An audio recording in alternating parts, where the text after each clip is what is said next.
행복한 북카페를 다시 찾아주신 여러분 감사합니다.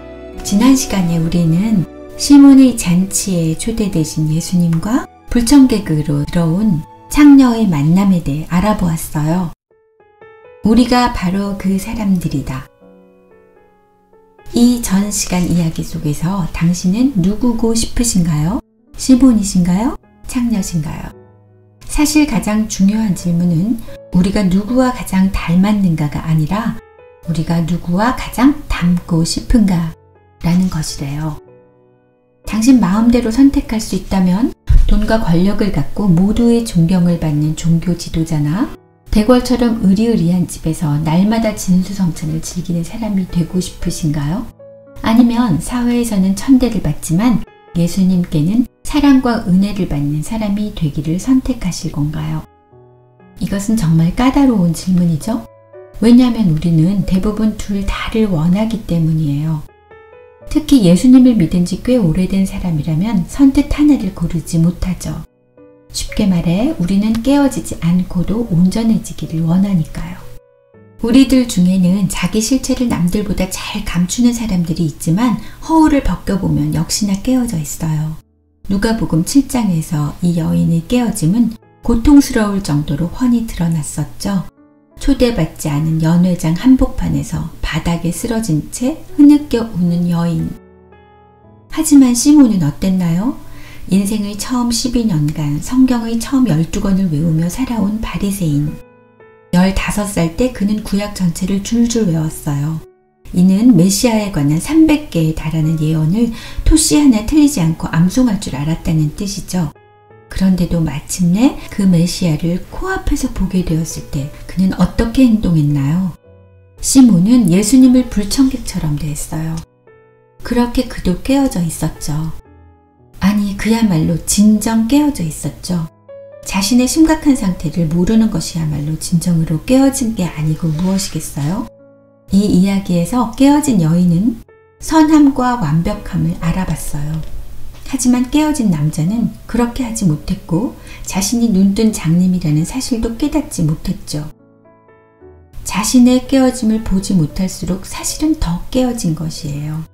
성경은 분명 그렇게 말하고 있어요. 로마서 3장 23절에 모든 사람이 죄를 범하였음에 하나님의 영광에 이르지 못하더니 라고 쓰여져 있거든요.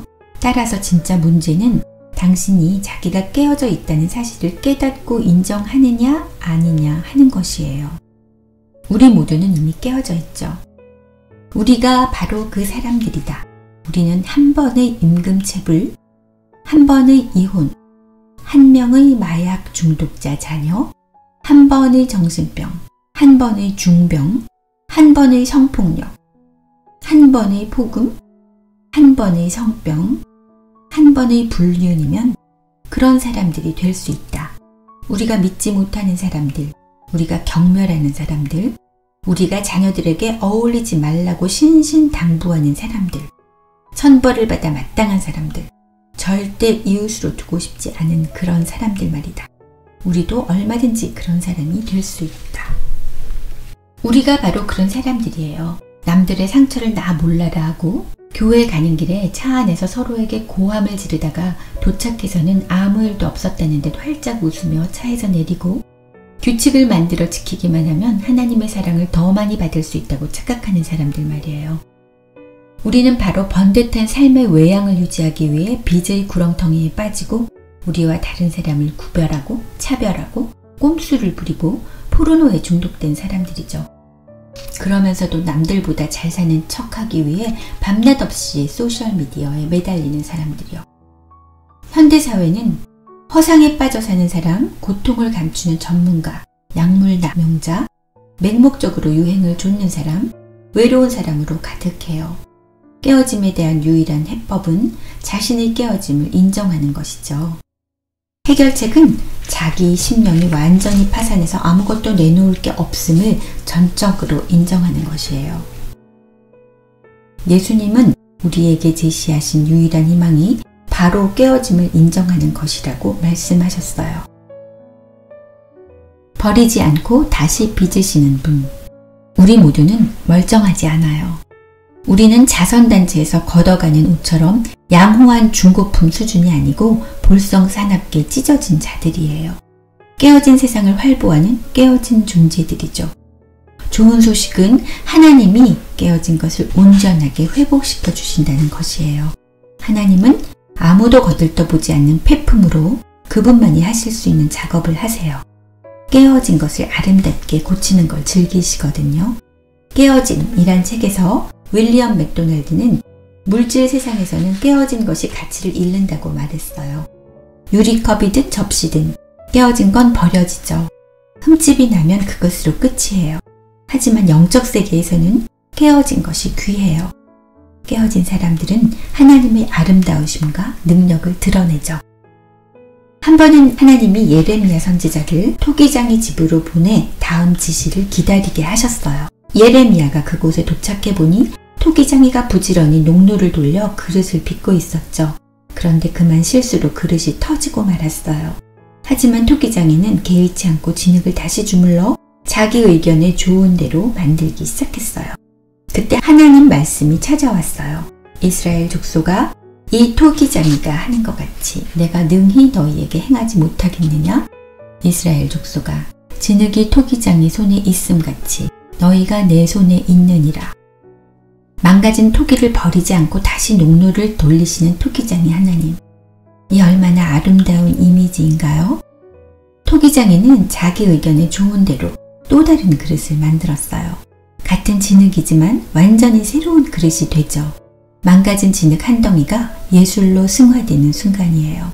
그래서 목사님은 늘 이렇게 기도하신다고 해요. 하나님, 제 깨진 조각을 당신의 의견에 좋은 대로 다시 빚어주십시오. 문제는 우리가 갈라진 금을 솔직히 드러내 보일 수 있느냐 하는 것이에요. 죽어도 약함을 보이기 싫어하는 사람이 참 많죠? 우리는 실수나 흠, 상처 위에 어떻게든 덧칠을 해서 흔적을 없애려고 해요. 하지만 하나님은 킨주기 장인의 눈으로 우리의 깨어짐을 바라보셔요. 킨주기는 일본에서 1500년에 걸쳐 발전해온 도자기 보수 기술인데요. 킨주기 예술에서는 깨어진 도자기의 조각을 붙여 보수하되 금을 감추지 않고 오히려 황금으로 깨진 부분을 부각시켜요. 원래 망가진 것을 보수한 물건은 싸게 팔리지만 킨주기 도자기는 그렇지 않아요. 오히려 깨지기 전보다 훨씬 더 아름다워서 비싼 값에 팔려나가죠. 그러다 보니 일부러 비싼 도자기를 깨서 금으로 보수하는 수집가도 많다는 말이 있어요. 이처럼 천국에서도 깨어진 것이 가장 귀해요. 바로 이것이 예수 그리스도를 통한 하나님의 구속하시는 능력이죠. 우리가 마침내 자신의 끝에 이르러 깨어진 조각을 내어놓으면 하나님은 우리를 온전하게 빚어주세요. 이사야 53장 5절은 우리의 깨어진 상태를 십자가의 시각에서 보게 해주죠. 그가 찔림은 우리의 허물 때문이요 그가 상함은 우리의 죄악 때문이라. 그가 징계를 받음으로 우리는 평화를 누리고 그가 채찍에 맞음으로 우리는 나음을 받았도다. 이사야는 그분이 깨어지신 덕분에 우리가 온전해졌다고 말하는 것이에요.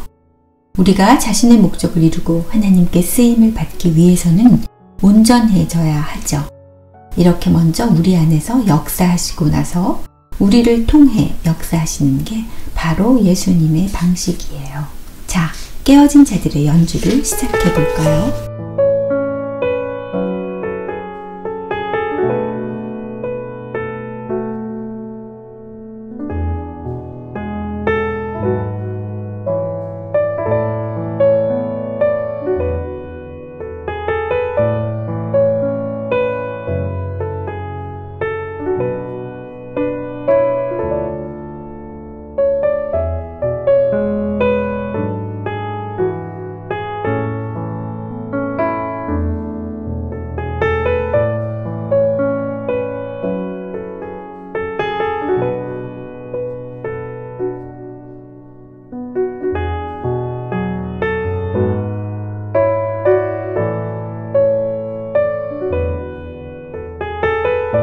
오늘은 이만 줄입니다.